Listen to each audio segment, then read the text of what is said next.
Olá, meus queridos, paz e graça a todos vocês, amados, que bênção, que alegria, que satisfação poder estar dando continuação ao nosso estudo nas nossas pré-aulas para a Escola Bíblica Dominical. Essa lição é do quarto trimestre, nós estamos agora finalizando o ano 2019, né? Essa é a última lição desse trimestre, que é a lição de número 12, que tem o título também, A Velhice do Rei Davi. E nós vamos agora aqui também ver o título dessa lição, que essa revista, a revista da CPAD, o título dessa revista, desse estudo aqui, é o Governo Divino em Mãos Humanas e a Liderança do Povo de Deus no livro de 1º e 2º Samuel. E desde já, meu querido, eu quero aqui desejar um ano novo a todos vocês, para você que está assistindo pela primeira vez, você que nos acompanha, que Deus abençoe, faça prosperar a sua vida financeira e espiritual em nome de Jesus, e que esse ano novo seja repleto de bênção, de paz, e que Deus venha continuar abençoando a cada um de vocês em nome de Jesus.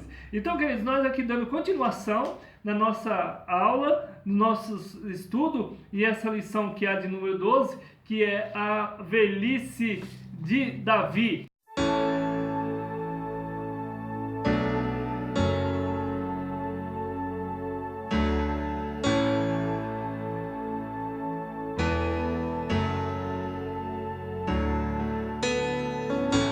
O texto se encontra aqui em 2 Samuel capítulo 23, o versículo 5, que diz aqui: ainda que a minha casa não seja tal para com Deus, né, contudo estabeleceu comigo um concerto eterno, que em tudo será ordenado e guardado, pois toda a minha salvação e todo o meu prazer está nele, apesar de que ainda não o fez brotar. Verdade prática, a verdadeira essência da vida não consiste em viver muito ou pouco, mas sim em viver cada momento com Deus, para Deus. Essa que é a essência da vida. Os versículos para a leitura em classe se encontram em 2 Samuel, capítulo 23, e o versículo de 1 a 7. Então, e o objetivo geral dessa lição, queridos, é esclarecer que a essência da vida consiste em viver cada momento com Deus e para Deus. Objetivo específico aqui da lição, nós vemos aqui o primeiro tópico, apresentar uma visão geral da velhice. E o segundo tópico, pontuar os problemas na velhice. O terceiro tópico, enfatizar as palavras finais de Davi na velhice. E dando continuação, quero contar com você que tem nos acompanhado, você que está assistindo pela primeira vez, por favor, e quero contar com você, querido, para que você venha nos ajudar, como? Sim, compartilhando, curtindo, fazendo o seu comentário, se inscreva também no nosso canal e ficará por dentro de todo o nosso conteúdo. Veja só, estamos aqui, fechamos esse ano com 5.000 inscritos no meu canal, e agora nós estamos já rumo a 10.000, e eu creio que em breve nós vamos contar a vitória dos 10.000, e eu conto com você, que Deus possa abençoar cada um de vocês. Eu conto com você, que você possa curtir e compartilhar, nos ajudando aí, para nós podermos também melhorar aqui as nossas aulas, o nosso estudo, fazer cada vez melhor para o Senhor. Na introdução, nós vemos aqui nada pejorativo na palavra velhice. Então, nós vamos ver aqui na palavra velhice, nós vamos estar seguindo ponto por ponto aqui na leitura, que diz aqui, ela não fala apenas de idade avançada, mas também de maturidade, experiência. Por isso, o hebraico Seiban a define como cabelos grisalhos, cabeça encanecida. Nas escrituras, a velhice é vista como fonte de bênçãos. Olha só, nas escrituras nós vamos ver que a velhice é tida como fonte de bênçãos para nós. Porque se nós alcançamos, eu que já alcancei aqui o meio século, então é bênção de Deus. Olha, a velhice darão ainda frutos e serão cheios de seiva e de verdor. Olha só, Salmo 92, versículo 14. A velhice pode ser boa ou ruim. Isso dependerá da forma como vivemos cada fase de nossa vida. Temamos a Deus e sejamos sábios. Eclesiastes capítulo 12 e o versículo 1.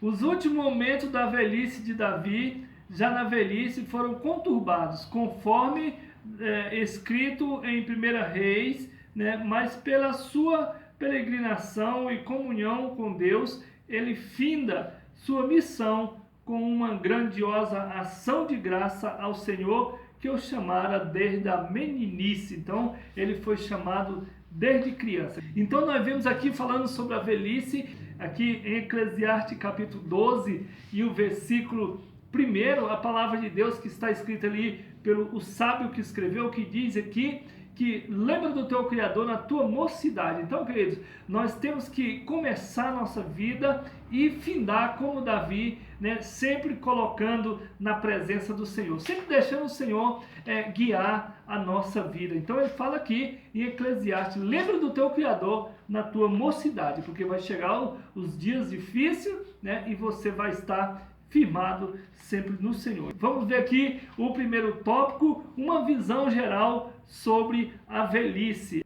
Aqui no primeiro subtópico vamos ver a concepção antigas e moderna. Quer dizer, vamos ver a concepção antigas e moderna, o que fala sobre a velhice. Como eles falavam antigamente, tratava as pessoas na velhice e também agora no nosso mundo de hoje, né? Há 2500 anos, diz aqui, o filósofo egípcio, né, Ptah-hotep, descreveu a velhice como a maior infortúnio que pode atingir o ser humano. Então ele diz aqui, esse filósofo, né, egípcio, que a velhice, ele diz que é o maior infortúnio que pode atingir o ser humano, né? E o poeta inglês Williams, ele diz aqui que não via a velhice com bons olhos. Então, queridos, a gente vê que os antepassados, eles não via a velhice com bons olhos, né? Ele diz aqui, então, né, que a pessoa, quando ele vai ficando de idade, é como se ele voltasse a ter os esquecimentos, né, virar como se fosse uma criança. Então, eles não via com bons olhos. Então, nós vemos aqui o tom da concepção moderna sobre a velhice é desgastante, ao afirmar que os velhos são ressentidos com os jovens, pois são pessoas cansadas, fora de moda e severas. Porque também os jovens já não querem respeitar ou entender o cansaço dessa pessoa já idosa. Então eles acham que são pessoas traspassadas, são pessoas fora de moda, são pessoas severas. E, na verdade, são os tempos, né, que traz esse cansaço para essas pessoas. Entretanto, o respeito por cada fase da vida é ordenado por Deus. Ninguém pode desprezar o outro por ser adolescente, jovem ou idoso, né? Então, nós temos que respeitar a cada fase da nossa vida. O interessante é que todos vão ficar velhos. Quem não morrer novo, como dizia o meu avô, quem não quiser ficar velho tem que morrer jovem. Eu creio que ninguém quer morrer novo, porque tudo isso é ordenado por Deus. Nós temos que respeitar cada fase da vida. Mas também a criança, nós vemos quando o adolescente já tem um pensamento, o jovem já começa a ter outro pensamento, e também agora a pessoa chega na idade, ele começa, né, ter a mente mais cansada ali, e então nós temos que saber conviver com todos esses, porque tudo isso vem de Deus. E nós temos que aprender, queridos. Nós temos que ter esse respeito, esse carinho com as pessoas idosas, né? Porque elas precisam desse carinho nosso, né? Eles se sentem que são rejeitados, às vezes, pelos jovens. Muitas das pessoas idosas se acham rejeitado pelos jovens. Então, tem se veiculado nos meios de comunicação o descaso com que muitos tratam os mais velhos. Veja só, sem dúvida, isso se deve ao esfriamento do amor e ao desrespeito. Mateus capítulo 24, versículo 12. Dizem na palavra que por causa de aumentar, né, o conhecimento, a ciência, né, o amor de muitos esfriarão. Então nós temos que aprender a viver com cada etapa da nossa vida, colocando na mão do Senhor. Lá em Jó também, capítulo 12, versículo 12, está escrito que com os velhos está a sabedoria e por causa dos montões de dia, o conhecimento. Por isso a igreja deve manter programas especiais pois essa prática revela o amor de Deus para com o próximo. Segundo subtópico, a concepção bíblica. A Bíblia descreve a velhice como algo natural, dadivoso. Então, a Bíblia descreve como algo, né, uma dádiva de Deus, porque senão nós não chegaria a essa idade. Porque todos, aquele que não chegar na idade, né, de pelo menos de 70 anos, ele vai ter que morrer novo. Então, aquele que não chegar a ser velho, ele vai ter que morrer novo. Então, diz aqui, o homem que mais viveu na terra foi Matusalém. Olha só, chegando à idade de 960 anos. Gênesis capítulo 5 e o versículo 27. Mas há muitos outros que chegaram à velhice com menos idade e diversos problemas, como Isaac, que não conseguia mais enxergar, né? Isaac, então, ele chegou na velhice, mas ele chegou sem conseguir enxergar direito, né? As vistas escureceram. Gênesis capítulo 27 e o versículo 1, né? Barzilai também chegou com idade, que afirmou que devido à idade, né, já não se interessava mais por finas iguarias, segundo a Samuel capítulo 19 e o versículo 34 e 33. Então nós vemos aqui Barzilai, que ele também chegou na velhice, não tinha mais prazer, né, nas finas iguarias. Ele diz aqui, a Bíblia relata, porém, olha só, 2 homens de idade avançada que não foram atingidos pelos sintomas e problemas na velhice. 2 homens aqui, esses aqui a Bíblia afirma que eles não foram atingidos com problemas na velhice, né? O primeiro é Moisés. Moisés, né, em Deuteronômio 34, versículo 7, é dito que seus olhos nunca escureceram e nem ele perdeu o vigor. É maravilhoso, queridos. Moisés aqui, os seus olhos não escureceram e também ele nunca perdeu aquele vigor, né? Porque, né, Deus nos concedeu isso a ele na sua velhice. Em seguida, Caleb, com idade de 84 anos, falou a Josué que Deus lhe tinha conservado até ali, e ele ainda viria a conquistar as terras que lhe foram destinadas. Josué capítulo 14 e o versículo 10 e até o 14. Então, queridos, nós vemos aqui esses 2 homens que ficaram velhos e com saúde, né, com todo vigor, que foi Moisés e Caleb. A velhice virá para todos, isso é verdade. Os mortais. A velhice virá para todos os mortais, isso é verdade. Mas é importante ter Deus na vida, pois dessa forma poderá ser encarada com naturalidade, longe de qualquer estereotipo.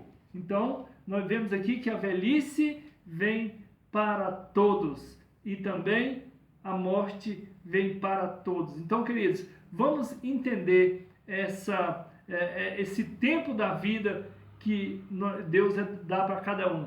O resumo do tópico 1, né, nós vemos aqui a síntese do tópico 1, o resumo do tópico 1 diz aqui: a perspectiva bíblica a respeito da velhice é positiva, pois a mostra como algo natural e dadivoso. Então nós temos aí, né, que é algo natural e dadivoso de Deus, né? Então nós vamos dando continuação aqui, queridos. Segundo tópico, problemas na velhice de Davi. E o primeiro subtópico, a velhice de Davi. 1 Reis, capítulo 1 e o versículo de 1 a 4, que diz aqui, descreve alguns problemas que atingiram Davi na velhice. Ali se esclarece que a velhice não poupa ninguém. Veja só que Davi, então ele chegou na velhice com 70 anos e ali o corpo dele se sentia frio, né? Ele sentia um frio, como se, né, como se fosse, né, algo estranho, né? Que ele não parava ali de tanto frio que ele sentia. Então tinha que se aquecer, né? Por causa dos grandes sofrimentos, das lutas que marcaram sua vida, das causas naturais, com aproximadamente 70 anos. as forças e a saúde de Davi já tinha desfinhado. Então nós vemos aqui que a enfermidade, a velhice, né, pode chegar para todos. Seu corpo não conseguia manter-se aquecido. Então eu creio que ele ali ficava tremendo de tanto frio, né, que tinha de ser aquecido por alguém. Davi é o exemplo de como começa o declínio da vida. Davi é o exemplo de como começa o declínio da vida, conforme expõe Eclesiastes, capítulo 12, versículo de 1 e 7. Portanto, aproveitemos bem a adolescência e a juventude na presença de Deus. Interessante que aqui ele está falando que nós temos que aproveitar, né, a nossa juventude, a adolescência, mas sim, queridos, na presença de Deus. Segundo subtópico, enfrentando mais um filho rebelde. Veja só, em 1 Reis, capítulo 1, 15, novamente o texto reforça a velhice de Davi. Aqui, Davi na velhice, e agora vai enfrentar mais um filho, né? Que é o filho que quer tomar o seu trono, né? E aqui o escritor diz aqui, estando ele doente, sem força, né? Adonias aproveita-se desse instante para declarar-se rei. Então, ele tem quase os mesmos traços de Absalão. Adonias, aqui, ele era um moço bonito também, que era filho também de Davi, né? Agora, porque Absalão, nós vimos na lição passada, que ele, né, ele queria tomar o reino de Davi, só porque Davi ainda estava com força aí, né, pôde guerrear ainda contra Absalão. Então nós vemos aqui que Adonias agora vai ter essa facilidade, né, para tomar o reinado ali do seu pai, de Davi. Apresenta-se ao público com característica de realeza. Ele já chega ali para o povo já com característica de realeza, com carros, cavalheiros e pessoas que corriam diante dele. E ao contrário de Absalão, que sofria a oposição de seu pai, Adonias sabia que não haveria qualquer entrave para o seu plano. Então, que para ele estava fácil demais, né? Absalão não recebeu. E Absalão, com essa revolta dele, né, ele morreu, né, porque ele foi lutar contra o reinado de seu pai, que o seu pai andava de acordo com o Senhor. Nós vemos aqui então, porque foi criado sem qualquer disciplina, né? Daí a expressão, nunca seu pai o tinha contrariado. Então aqui, Adonias então não teve nenhum um temor, né? Porque o seu pai deixou ele sendo criado sem contrariar em momento nenhum. Isso que é o que o filho faz com o pai. Adonias representa aqueles que querem ser líderes segundo sua própria vontade, que exalta a si mesmo, desprezando a vontade de Deus. Essa postura vai lhe custar a vida, porque a rebelião de Absalão custou-lhe a vida. Então, Adonias aqui também, ele não tem temor nenhum, ele quer se exaltar a si mesmo, né? Sem ser a vontade de Deus. E muitas vezes nós vemos também no nosso meio, né, que pessoas que se levantam abrindo o seu próprio trabalho, a sua própria igreja, se rebeliando, né, fazendo que não sendo a vontade de Deus, querendo fazer da sua própria vontade. Então nós vemos assim, queridos, pessoas se rebeliam porque eles querem se exaltar. Se, por exemplo, não der oportunidade para essa pessoa, para ele cantar, para ele pregar, ele já se rebelia ali, já vai para outra igreja e vai mudando de igreja. Então, assim a gente vê muitas igrejas de porta a porta, né? Então, queridos, não precisa, muitas das vezes, se você ser obediente no seu ministério, onde você está, e mesmo Deus vai te exaltar na hora certa, né? Terceiro subtópico, constituindo Salomão como rei. Terceiro subtópico, queridos, constituindo Salomão como rei. Já no seu leito de morte, doente e velho Davi teve de atuar firmemente para constituir Salomão como rei. Olha só, ele chama Zadok, Natã e Benaia e passa-lhes as necessárias instruções, veja só, segundo os costumes da separação de um rei, a unção e o anúncio público. Então veja aqui que Adonias queria usurpar ali o reinado sem sem passar por essas etapas aqui dessa consagração, né, com o sacerdote, tudo. Ele passou, ele fez tudo isso sem contar com essas passagens aqui que tinham de ser, né, visto, porque era a lei na época, né, que era ser consagrado ao público, né, e anunciado. Só que Absalão já chegou e falando que ele era o rei. Adonias também já chega aqui e fala que ele é o rei e pronto, e acabou. Então, Davi aqui, então, ele chama Zadok, Natã e Benaia e passa ali as necessárias instruções seguindo os costumes, tá vendo? Os costumes de separação de um rei, a unção e o anúncio ao público. Então, esses eram os costumes que tinha. Só que, né, Adonias, ele não passou por esses costumes, não. Ele fez do jeito dele. A ordem de Davi era que Salomão fosse colocado a sua mula sobre o qual somente o rei andava. Davi, ele tinha essa mula que só ele andava, só o rei Davi. Então aí, agora Davi dá ordem para colocar Salomão. Esse era o costume, né? E ele foi escoltado até Gion em direção ao vale de Cedron. Olha só, a unção foi feita por Zadok com óleo do tabernáculo perante todo o povo. Veja só aqui, a unção foi feita por Zadok com óleo do tabernáculo perante todo o povo. Veja só, a cerimônia feita para a coroação de Salomão recebia a reedificação divina.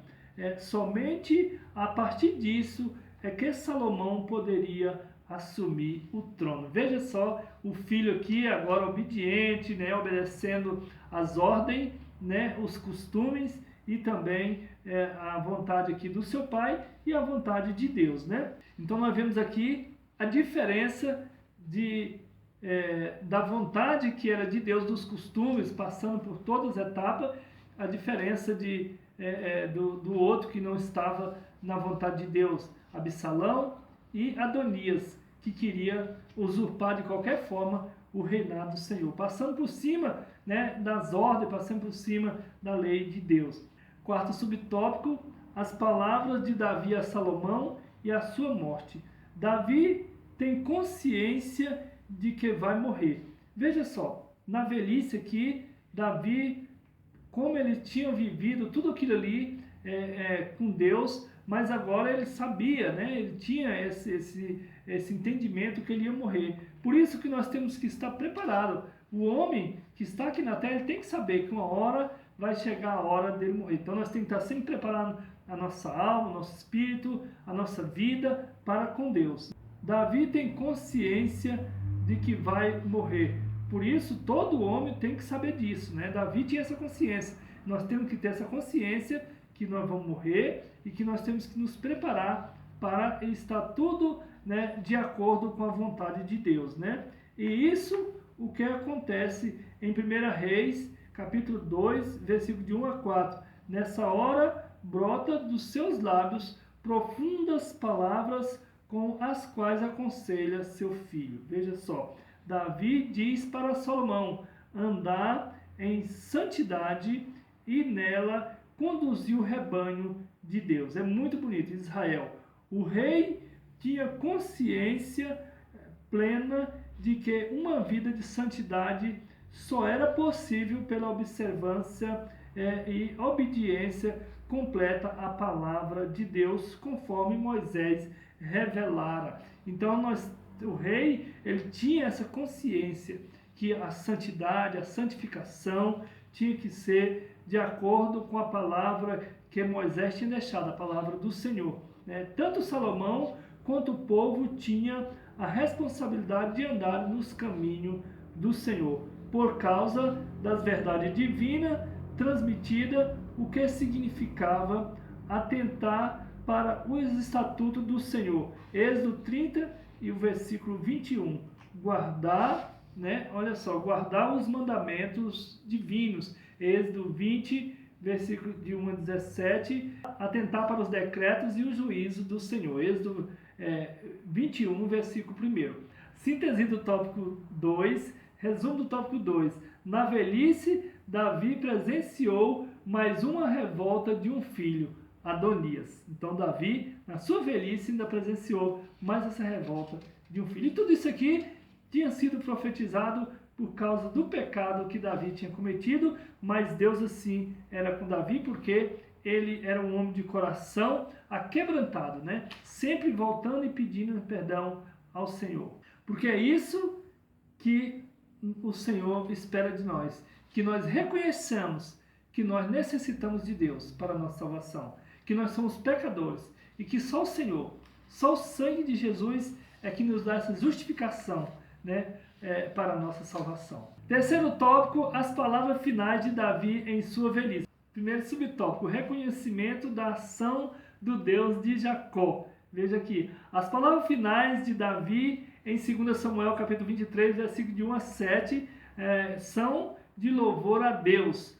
Primeiramente, ele expressa sua gratidão a Deus, por ter lhe fortalecido em tudo, e menciona que foi levantado em altura pelo Deus de Jacó. E disse o Deus de Israel, a rocha de Israel, a mim me falou, haverá um justo que domine sobre os homens e que domine no temor de Deus. Veja só, versículo 3. Então, queridos, nós vemos aqui que Davi, ele foi rei ali, ele passou por muita batalha, muita luta, ele entrou em muitas guerras, e ele, nem uma flecha se atingiu a ele, nada aconteceu com ele, Deus livrou de tudo, mas tudo isso ele reconhecia que era do Senhor, que não era ele, não era por força dele, não era por sabedoria dele, não era por ele ser muito sábio na guerra, não, tudo isso ele retribui ao grande Deus. Nós temos chegado até aqui, queridos, é o Senhor, não é por nós, não é porque nós somos espertos, nada disso. Tudo isso nós temos que retribuir a Deus, porque Ele que nos trouxe até aqui. E Davi, ele tinha esse reconhecimento. Então, Davi tinha consciência de que todas as suas conquistas não eram humanas e que ele mesmo não era divino, como pensavam os reis das outras nações ao seu próprio respeito. As outras nações tinham também os seus reis, porque Davi, ele foi ali o segundo rei de Israel, do povo de Deus. Então, mas tinha os outros reis, e os outros reis, eles achavam que eles eram divinos, eles sentiam deuses, os outros reis das outras nações. E Davi agora, com toda essa conquista, mas ele não se achava divino, ele sempre reconhecia que ele era humano, que ele sempre dependia de Deus. Então, nós também temos que reconhecer que nós não somos divinos, que nós dependemos de Deus. Segundo subtópico, o Davi inspirado. Davi esclarece que as palavras que pronunciara têm sua fonte em Deus. Então, todas as palavras que ele falava tinham sua fonte em Deus. Então, nada ele retribuía a sabedoria dele. Ele deixa claro nos versículos 3 e 4 que brevemente o governador ideal chegará. Então, aqui o governador ideal será Jesus. Ele irá atuar com justiça e andará no temor do Senhor e trará grandes bênçãos ao povo. Olha só, o rei diz assim porque tinha consciência de que havia falhado. Veja só que Davi, ele reconhece que ele tinha falhado, que o Senhor queria que ele não falhasse, mas ele falhou, e ele reconhece isso, e Deus perdoa ele por isso. Mesmo diante de suas falhas, Davi sabia que Deus tinha estabelecido com ele um concerto de modo que esse justo rei irá sair de sua própria casa. Isaías 55, versículo 3, Jeremias 33, 15 e 16 e Atos 13, versículo 34. Refere-se ele profeticamente à chegada do Messias, Jesus Cristo. Ele está se referindo aqui a Jesus Cristo, né? Em 1 Reis 2,10, o autor sagrado registra a morte de Davi, o grande rei de Israel. E ele diz aqui, ele dormiu com seus pais para acordar na eternidade com Deus. Ele estaria para sempre com o Senhor. A síntese do tópico 3, o resumo do tópico 3 diz aqui, em sua velhice, Davi reconheceu a ação de Deus e diz palavras divinamente inspiradas. Fica aqui, terminando aqui a aula de número 12, a velhice de Davi. Quero desde já desejar para você um ano de 2020 cheio de bênção, que você esteja sempre firme nas escolas bíblicas dominical, na igreja, na presença do Senhor, a sua vida, você criança, você jovem, você adolescente, você senhor, você senhora, você velho, você idoso, que seja todos na presença do Senhor. Que Deus abençoe a cada um em nome de Jesus e a paz do Senhor e até a próxima revista e até a próxima aula.